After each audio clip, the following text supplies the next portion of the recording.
रात के 11:50 हो रहे हैं। बाहर तेज बारिश हो रही है, जैसे आसमान आज शहर को डुबोने की कसम खाकर बैठा है। क्रेजी पिज्जा की दुकान में सन्नाटा फैला है। ओवन के ठंडा होने की धीमी आवाज सुनाई दे रही है। रोहन अपनी रेनकोट की जिप ऊपर खींचता है और हेलमेट हाथ में लेता है। वह आज की शिफ्ट खत्म करके घर जाने ही वाला है। तभी काउंटर पर रखे टैबलेट से एक तेज रिंग की आवाज गूंजती है। मैनेजर स्क्रीन की तरफ देखता है। उसका चेहरा धीरे धीरे पीला पड़ जाता है। मैनेजर झिझकते हुए कहता है, रोहन, एक लास्ट ऑर्डर है। रोहन हेलमेट वापस रखने की कोशिश करता है और मना करते हुए कहता है, सर 12 बजने वाले हैं, बारिश देखिए, अब कोई डिलीवरी नहीं होगी। मैनेजर कुछ सेकंड चुप रहता है, फिर वे आवाज हल्की करते हुए लालच देता है। मैनेजर कहता है, टिप 500 रुपए है रोहन, प्रीपेड ऑर्डर है, बस ड्रॉप करना है। रोहन एक पल के लिए रुक जाता है। 500 रुपए, उसका पूरे दिन का पेट्रोल और खर्चा निकल जाता है। वह गहरी सांस लेता है और आखिरकार कहता है, ठीक है, लोकेशन क्या है?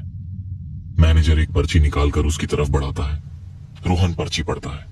अगले ही पल उसकी आंखों में एक अजीब सा डर उभर आता है। लोकेशन लिखी है मुक्तिधाम शमशान घाट, गेट नंबर 2, पुरानी बरगद के नीचे। रोहन आवाज ऊंची करते हुए कहता है, सर, शमशान में पिज्जा, ये पक्का कोई प्रैंक है? मैनेजर कंधे उचकाते हुए बेपरवाही से कहता है, पैसे आ चुके हैं, तुझे बस गेट पर रखकर आना है, शायद चौकीदार होगा। रोहन कुछ नहीं कहता। वह पिज्जा बॉक्स थर्मल बैग में डालता है।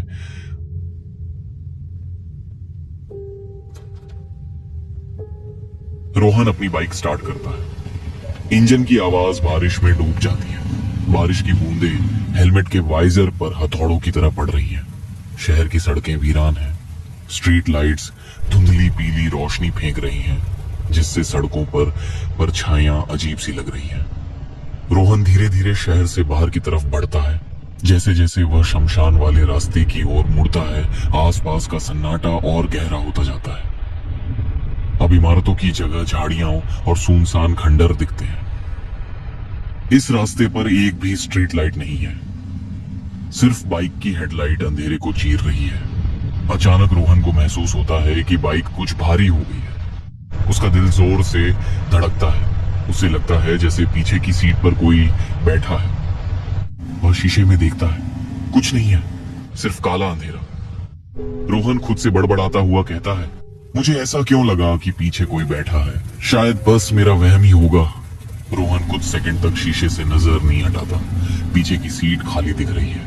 वह गहरी सांस लेता है और खुद को समझाते हुए कहता है, कुछ नहीं है, दिमाग मुझसे खेल रहा है। वह एक्सीलरेटर थोड़ा और घुमाता है। बाइक आगे बढ़ती है, लेकिन उसका मन अभी भी पीछे अटका रहता है। हवा अचानक ठंडी हो जाती है। बारिश अब हल्की पड़ रही है, लेकिन सन्नाटा और भारी लगने लगता है। रोहन की नजर घड़ी पर पड़ती है। रात के 12 बज रहे थे। रोहन का डर अब चरम पर था। अनजाने में वह अपनी हिचकिचाती सांस निगल लेता है। दिल की धड़कन तेज, हाथ कांप रहे थे। सामने कुछ दूरी पर एक बड़ा जंग लगा हुआ लोहे का गेट धीरे धीरे उभरता है। गेट के ऊपर टूटा फूटा बोर्ड लटका है, मुक्तिधाम शमशान घाट गेट आधा खुला है। हवा चलने पर वह चरमराते हुए हिलता है। हवा की आवाज सीधे रोहन रूह में उतर जाती है। रोहन बाइक धीमी करता है और गेट के सामने रुकता है। चारों तरफ अजीब सी खामोशी है। न कोई इंसान, न कोई जानवर, सिर्फ हवा और पेड़ों की सरसराहट है। रोहन इतना डरा हुआ है कि वो बाइक से ही नहीं उतरता। वह दूर से ही आवाज लगाता है, हेलो, कोई है क्या? पिज्जा डिलीवरी लेकर आया हूं। उसकी आवाज शमशान के अंदर तक गूंजती है और फिर अचानक खो जाती है। कोई जवाब नहीं आता। रोहन अपनी भौहें तान लेता है। दिल तेजी से धड़क रहा था, हाथ हल्के कांप रहे थे। वह जेब से फोन निकालकर कस्टमर को कॉल करता है। रोहन स्क्रीन की तरफ देखता है। कॉल कनेक्ट हो रही है, लेकिन अगले ही पल उसकी रीढ़ में सिहरन दौड़ जाती है। घंटी की आवाज फोन से नहीं, शमशान के अंदर से आ रही है। वह आवाज गेट नंबर 2 की दिशा से आ रही है। रोहन का दिल जोर से धड़कने लगता है। उसका दिमाग कहता है, गेट के बाहर ही रुको, यहीं पिज्जा रखो और निकल जाओ, लेकिन उसके पैर बाइक पर जमे रहते हैं। वह अनजाने में बाइक गेट के अंदर ले जाता है। अंदर का माहौल अचानक बदल जाता है। हवा बर्फ जैसी ठंडी लगती है। गीली मिट्टी और स्मशान की गंध रोहन के नाक में भर जाती है। बाइक की हेडलाइट मुश्किल से आगे का रास्ता दिखा रही है। रोहन धीरे धीरे आगे बढ़ता है। हेडलाइट की रोशनी में उसे कई कब्र दिखती है। वह नजरें चुराते हुए आगे बढ़ता जाता है। करीब 100 मीटर अंदर जाने पर एक विशाल बरगद का पेड़ अंधेरे से उभरता है। उसकी जड़ें जमीन पर सांपों की तरह फैली हुई हैं और उसी बरगद के नीचे एक पुरानी सी बेंच पड़ी है। बेंच पर एक आदमी बैठा है। वह बिल्कुल स्थिर है, बारिश में भी बिना हिले बैठा है। उसके हाथ में एक मोबाइल फोन है और वही फोन लगातार बज रहा है। रोहन की सांस अटक सी जाती है। वह बाइक वहीं रोकता है, लेकिन इंजन बंद नहीं करता। उसके हाथ हैंडल को कसकर पकड़ लेते हैं। रोहन कुछ सेकंड तक आदमी को घूरता रहता है। बारिश की बूंदें उसके हेलमेट पर टपक रही हैं। आदमी बिल्कुल स्थिर बैठा है, जैसे उसे बारिश से कोई फर्क ही नहीं पड़ता। उसके हाथ में पकड़ा फोन लगातार बज रहा है। रोहन हिम्मत जुटाते हुए बाइक से थोड़ा आगे झुकता है। वह कांपती आवाज में कहता है, सर आपका पिज्जा। आदमी धीरे धीरे सिर उठाता है। उसका चेहरा बेहद पीला है, आंखें गहरी हैं, ऐसी जैसे उनमें नींद नहीं, सिर्फ इंतजार भरा हो। वह सूखी सरसराती आवाज में कहता है, तुम आ गए।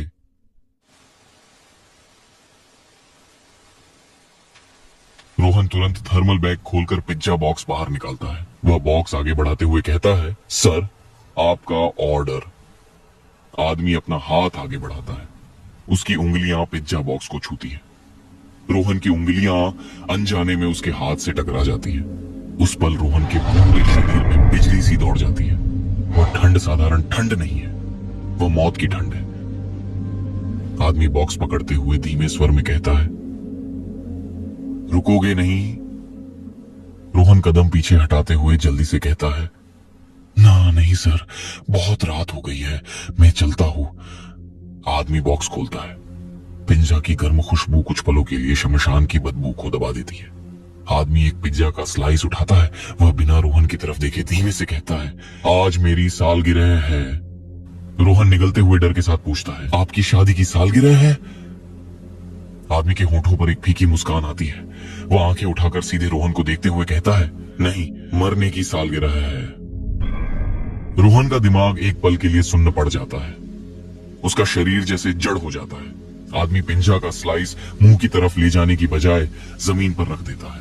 अगले ही पल वह पिज्जा का स्लाइस सड़ने लगता है। चीज काली पड़ जाती है, ब्रेड पर फफूंद उगाती है। वह ताजा पिज्जा हफ्तों पुराना दिखने लगता है। रोहन की आंखें डर से फैल जाती हैं। आदमी वह सड़ा हुआ टुकड़ा रोहन की तरफ बढ़ाते हुए कहता है, खाओगे? रोहन एक सेकंड भी नहीं सोचता। वह तुरंत बाइक का एक्सीलरेटर पूरा घुमा देता है। बाइक झटके से आगे बढ़ती है। टायर कीचड़ में फिसलता है, लेकिन रोहन किसी तरह संतुलन बना लेता है। पीछे से एक डरावनी आवाज आती है और फिर एक गहरी दर्दनाक रोने की आवाज हवा में गूंजती है। वह आवाज रोहन के कानों में चीरती हुई घुस जाती है। रोहन रूह कांप जाती है। वह बस किसी तरह से गेट की तरफ गाड़ी भगता है। उसने बाइक मेन रोड पर दौड़ाई। तेज हवा उसे होश में लाने की कोशिश कर रही है, लेकिन उसकी आंखों के सामने वही सड़ता हुआ पिज्जा और वह पीला चेहरा घूम रहा है। उसे समझ नहीं आ रहा था कि वह क्या करे। डर के मारे उसका गला सूख चुका था। रोहन बाइक मेन रोड पर दौड़ रहा है। तेज हवा और झमाझम बारिश उसके चेहरे से टकरा रही है। दिल जोर जोर से धड़क रहा है। तभी उसका फोन बजता है। रोहन बाइक रोकता है, हाथ कांपते हुए कॉल उठाता है। हेलो? मैनेजर की आवाज घबराई हुई है। हर शब्द में डर झलक रहा है। कहाँ हो? श्मशान मत जाना। नहीं, जल्दी वापस आओ। और फिर कॉल कट जाती है। रोहन वापस कॉल करता है। फोन बजता है। The number you are trying to call is not reachable. Rohan ठिठक जाता है। पीछे सड़क पर सिर्फ बारिश की झमाझम आवाज, तेज हवा और अपनी धड़कन गूंज रही है। अपने आप से बड़बड़ाते हुए रोहन कहता है, मुझे शॉप पर वापस जाना चाहिए। मैनेजर सर काफी परेशान लग रहे थे। कुछ तो गड़बड़ लग रही है। रोहन ने बाइक मोड़ी और शॉप की तरफ निकला। रात के 1 बज रहा है। बारिश अब थम चुकी है, लेकिन शहर पर एक अजीब सी धुंध छा गई है। रोहन की बाइक दुकान के सामने आकर रुकी। दुकान की लाइट्स जल रही थी। कांच के दरवाजे से अंदर रोशनी दिख रही थी। रोहन ने राहत की सांस ली। चलो, सर अभी भी दुकान पर है।